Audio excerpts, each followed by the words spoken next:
So introduce yourself then. And why have I got to do all the work? I'm Pat Tierney, and this is Stephen Eck, and no, I'm Brian Enck, and I hate talking about comedy funny. It's a very serious topic, and so we're going to be very serious about it. It's a problem that has to be dealt with. Everybody, when they're talking comedy, they're always throwing in jokes and stories and goof. It's serious stuff, people. Comedy changes the world. I can't even finish that sentence. Comedy changes the world. We're not sure how. Comedy changes literally only the fact that Funk N Waffles has to use less speakers. That's the only thing that comedy changes. There you go. Usually they have music. You remove the tables, let people sit down. Because people don't dance during comedy acts, do they? They don't. I've done shows where they do, but they ask that person to leave. Oh, yeah. They bring them back to the ward. It's So that must have been my mom there that day. Yeah. Very nice woman. So let's get serious for a moment. Brian, besides your mom, I'm guessing where you came from, tell us a little bit about your background in your business. Well, I was originally a Rochester comedian, where I grew up in Rochester, and but there wasn't this were like 2009. I started doing comedy in college, started making a little bit of money doing it. And so I was like, all right, let me do this in Rochester. And there just wasn't a scene yet to grow and develop. And so I jumped down to New York City and been doing that for 12 years now. And then pandemic made changes in everybody's life. I luckily met my wife during this time. And so she was living up here, moved up here, and then was just happy to find that there is a great scene now between Buffalo, Rochester, Albany, Syracuse, and even the smaller towns around there. So it's been a really kind of dream come true to be able to do shows with cool people and really kind of help just piggyback on a scene that's already doing really well. So you're not really just in Syracuse, like you just said. You're doing regional stuff now. Yeah. That's good. That probably keeps you pretty busy. Yes, very much so. I'm often late to meetings. Don't know where I am. It's good, and I love New York so much, the whole state, and New York City's fun to work in also.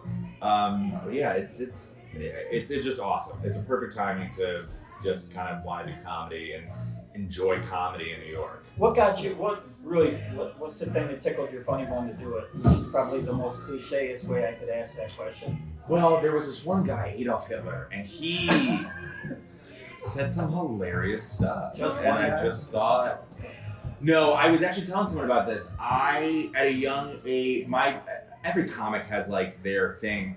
For me, what pushed me into comedy in general was just a grown man going over a hill with another grown man banging coconuts together behind him, and like my pop, like literally for musicians, you remember your band and you're like, this is it, I want to get into the music. For me, it was coconut. I was like, oh, the world makes sense now. Yeah. So what is your favorite laugh? My favorite color? Yeah. I mean, you got to get across the bridge, right?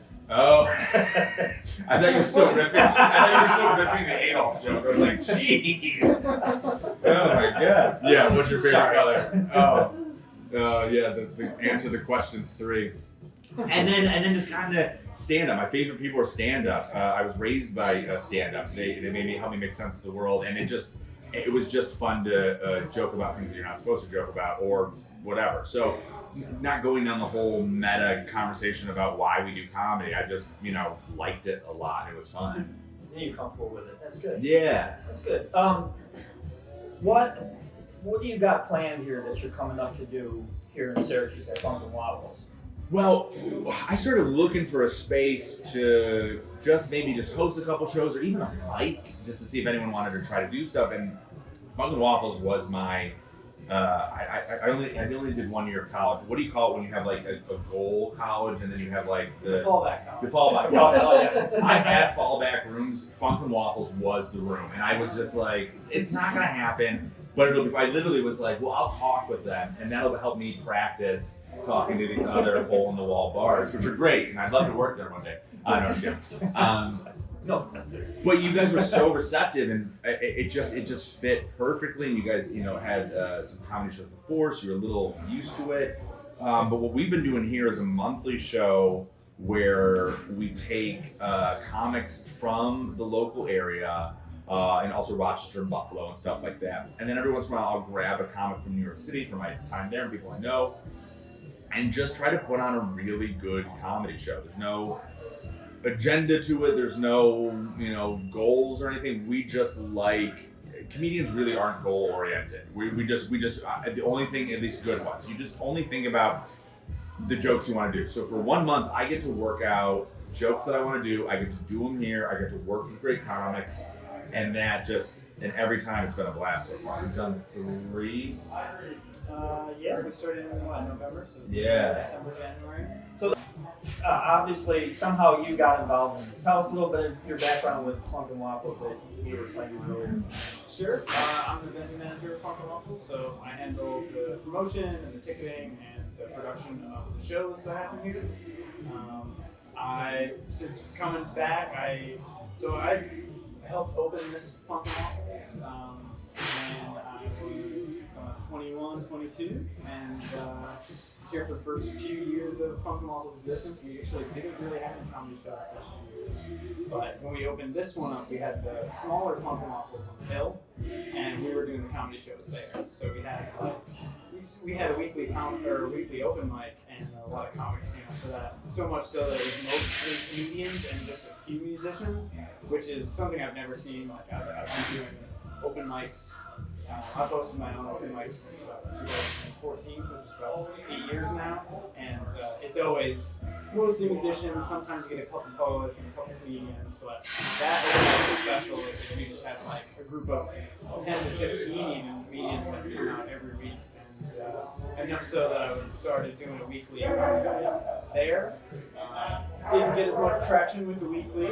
We were talking about how it's hard to be a comedian and to come up with fresh material every single week. It's impossible. Yeah. So between the comedians trying to cycle which ones they would go to and the people choosing which ones they would come to, it was hard to keep it a weekly thing. So since then we've been doing more sporadic shows. I actually stopped working at Funk and I bought a started working at Jazz and Pancakes. Yeah. It's a rival restaurant. But actually, I bought a short bus and turned it into a tiny home and drove around the Northeast. So I was doing that for a while. Oh, kidding. So I was doing that like right up until 2018, and then I started living with my roommates here in Syracuse, and then the pandemic hit. So then that's what brought me back to Funk N Waffles. So I was doing the Pandemic changed everything. It really did. It's going in one direction, and then I think rethink a lot of things. But it also opened up a door that I think was opening up. And you're a musician, so we joked about like musicians and comedians are like cousins. They're like we're very similar, and there was definitely a change in tone. Like, just realized that where you're supposed to do things and how you're supposed to do things, when it got pulled away because of the pandemic, you realize like, oh, we could do this anywhere. We could do this anyhow. Once people were doing those awful Zoom concerts and shows, you're like, we don't want to do this forever, but we can do something a little different. Sure. And yeah, I think it just made people realize like, you can do stuff anywhere, and music venue is such a great. This is literally Pat and the team here, and I'm not kissing ass because he's a terrible human being. Not right now. He's a weirdly prejudiced against Belgian people. I don't know why. It might be a wall. And you work at Funk N Waffles. I don't know why. It's a thing. I don't know why you have that bigotry. It's a thing. But they're the best team I've ever worked for. In this, like, they just have their shit together, and the shows are so cool. Concerts are fun also. It's a pleasure to work with. I wanted to say that before I forgot. Like, you guys have the best team. And other rooms, get your shit together, because you're overpricing, and you're mean, and you're weird, and you're underpromoting. Underpromoting. These guys. Maybe they love Belgium too much. And take them down. Take them down a peg. So, Patrick. None of this is useful. Okay. Nope, I'm gonna be it. Patrick Stephen Tierney from the Wetlands mentioned something about comedians and coming up with stuff every week. You seem to have enough talent that you can get a contact with. That people can come here 4 or 5 months in a row and really not see a repeat act. Is that true? Yeah, not from, so I host the shows, and that's just crowd work. That's just, goofing around with the audience and stuff. And those are fun, and I'll, sneak some new jokes in there. But I really try to bring in, and so far I've been good about bringing in new comics, different voices, so it's never going to feel like the same show. And it's just really fun that way. And we'll get people coming back. We've already had audience members reach out and say like, that group was great. When are they coming back and stuff like that? Yeah, And the next one. yeah. And a lot of the comics around here have a lot of talent, and they just are writing material and they are doing stuff. And I think a big part too is a lot of them have these great podcasts where they're able to, goof around for an hour and then maybe pull something from that. Yeah. So I genuinely think comedians have gotten stronger and funnier and more enjoyable to watch in the past 20 years. Obviously there was the gems coming through and stuff like that, but politics has really helped out a lot. Just everything that happens. Material-wise. Yeah, I feel like the country is more like unified than ever, and no one ever gets rubbed the wrong way whenever you make a joke. I'm sure 20 people just turned this. Oh yeah, 100%. And they said, they went onto a website to talk about Nancy Pelosi eating babies. Oh no, we'll be ditched because somebody doesn't like Belgians. That's wrong here. Nancy Pelosi eating babies in Belgium. Yeah. Waffles. So tell us about this show coming up in March. Well, Nancy Pelosi's going to be there. Without babies. Without the babies. It's gonna be ugly. We're gonna call it Funk and Nancy, and it's a fun show. Oh, they're too late. Yeah, shouldn't make it. This one's March 10th, and it is gonna be a fun show. I'm locking in our last final comics. Usually I have it in advance, although Pat knows what I'm lying right now. Everyone's schedule's crazy and what people are able to do. But it's gonna be March 10th. It's usually me, a feature and a headliner, or we do 4 comics doing just, spare shows. Should I wait till he's finished building? He's installing a new bar right now. We just had a new tab. Yeah, because last time the comedians got out of hand and broke the old one. Yeah. As Bills fans, we throw ourselves on the tables. God, I wish that wasn't what our team did. But anyway, that's what So, do you have names of right now lined up, or are you still, I definitely know down the line we're gonna Sam Morrison is a comic we're gonna get. Sam Morrell, I'm hoping to get. He's got something on Comedy Central and on YouTube. He's a great comic. Mark Norman was just here over at Funny Bone, trying to get him to come back and do this show. Alicia Hush, Emma Willman on Netflix, Mateo Lane on Netflix. These are people who I've worked with over the past few years who've definitely shown interest, and we're going to see which people we get. Nico White on Comedy Central. And so there's just such a great, and I think it's one thing I've also learned too, I've been living here a year now, like Syracuse is, and I knew it, but Syracuse is an awesome city, and it's not far from, the places that have, the institutionalized comedies where people like comics are living. So I've just been telling these guys how great the city is, how fun the rooms are, and especially this room, and being able to pull them up, and they're all excited to do it. So every show is gonna usually have somebody from New York City who's, either made it or on their way to making it, and then you're gonna have 2 gem comedians who are really strong and just about to get there. What is it? Time in the sun.